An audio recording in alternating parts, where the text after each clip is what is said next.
Alpacas do not mind the winter because they have a very heavy fleecy coat. Summertime is a lot harder because it's so hot. If you think about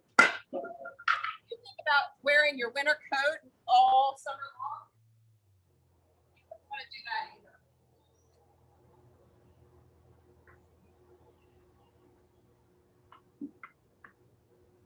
So if you notice, all these alpacas look like they are clean shaven, and that's because they are.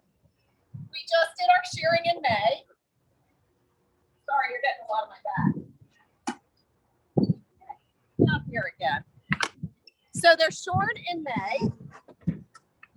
And what that means, we have a very, very professional shearer that comes, and he takes care of doing this for us. He does all 35 animals here in about 4 or 5 hours, so he's very fast, and he takes their fleece off because for them it's a comfort issue. If they had all that fleece on them, they would be so hot over the summer. So we do this in May so that they have the summertime to be a little bit cooler. And I don't know about you kids, but one of their favorite thing in the summertime is to stand over a sprinkler. So they love getting their bellies wet, and that cools them down quite a bit. So they'll get their bellies wet and then lay on the cool concrete, and it makes them very, very happy. So let's see. Did I tell you that it takes almost a year for those babies to be born? I think I did. Anyway, let me show you some things about what we do with the fiber once it's shorn off of the alpacas. So it's a little windy here. I'm hoping it doesn't blow away, but I have some fleece over here. So we'll just do this on the ground so that we can hope that it doesn't blow away. This is the fleece as it comes off the alpaca. We wrap it up in plastic so that when we're ready to work with it, we have a nice pack of fleece. This is the side here that is up against the, nature. And then this white side is what's against their body.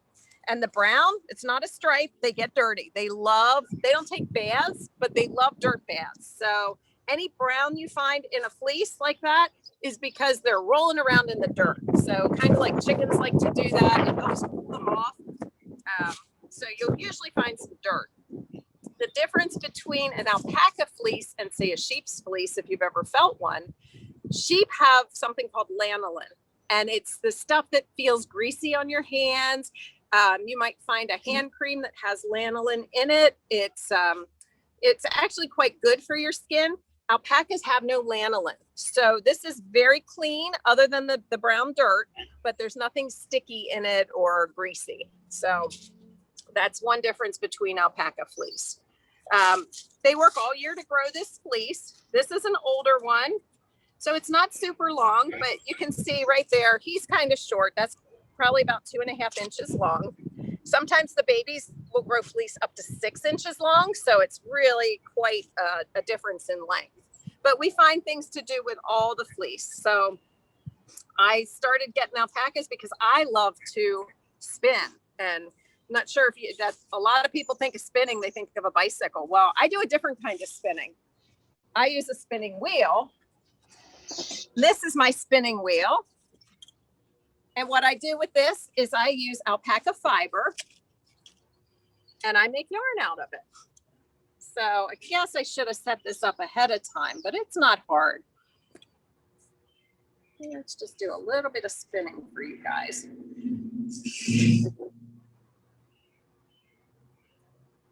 Well, you know how it goes when you're live, nothing goes quite right. So that's where we're at right now. Let's see, there we go. So what I'm doing with this is taking raw fiber and I'm twisting it so that it becomes much stronger. And it's very old fashioned. I'm using my foot. That's the power to make this wheel go. And what happens as I make the wheel go, it turns the larger wheel here.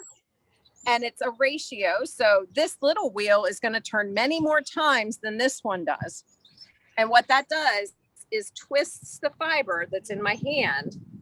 And if you can get a shot from up here, You can see that what's going on the bobbin is the yarn that I'm creating.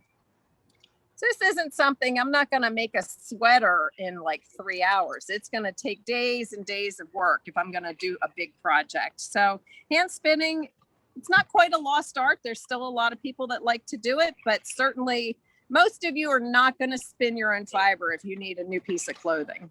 So this is just something I like to do, and it's enjoyable and relaxing. But if I am in a hurry, I can also take my fleece that we sheared back in May, and we can send it to a fiber mill. And at the fiber mill, they turn it into yarn for me. So I have a couple examples of the yarn. Let's see here. Before I show you that, you saw all those different colors that the babies were. This is a color chart from the Alpaca Association, and you can see that the colors range anywhere from white the whole way down to black. And then there's a variety of gray colors here too. And gray colors are a combination of white fibers and black, white fibers and brown. That's called rose gray. Silver gray, rose gray. So you have whites, fawns, browns, blacks, silver grays, and rose grays. So there's a lot of colors. And before we register our animals, which we do with every animal, we have to pull some blood, which they don't like that. I'm sure you guys wouldn't like having blood pulled either. We have to pull the blood so we can prove who their mother and father were, and then pick one of these colors off this chart so that we can say, hey, our baby, our brown baby is from mom Eden and daddy, his name's TK. So we'll get him registered, and then he will have official paperwork. So all these animals here have some sort of heritage. So I just wanted to show you, these are some of the natural colors of yarn that we've made.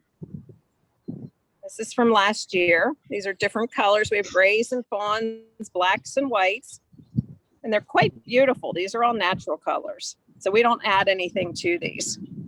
The mill does this for me because I can't do this much yarn. But if I want something a little bit different, I'll take those yarns and I'll put some dye on them, and they become quite beautiful. This is what I like to do. I like to make the colors. Now these are not what would be called natural dyes from plants. That's a little bit harder and more labor intensive than I have time to do. So these are some commercial dyes that we use to make the colors. And then after we have the yarn, we're going to take it and make things out of it. That's what I love to do.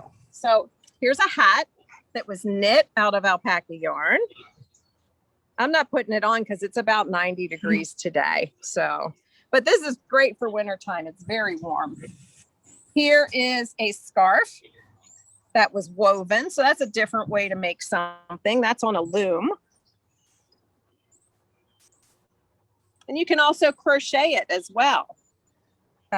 You can do needle felting, which is actually fibers, and making, I don't have anything to show you with that. I'm sorry about that. But these are just a few of the things that I like to do, which keeps me busy when I'm not cleaning up after the animals or watching for babies or feeding them. There's always something to do with the alpaca fiber.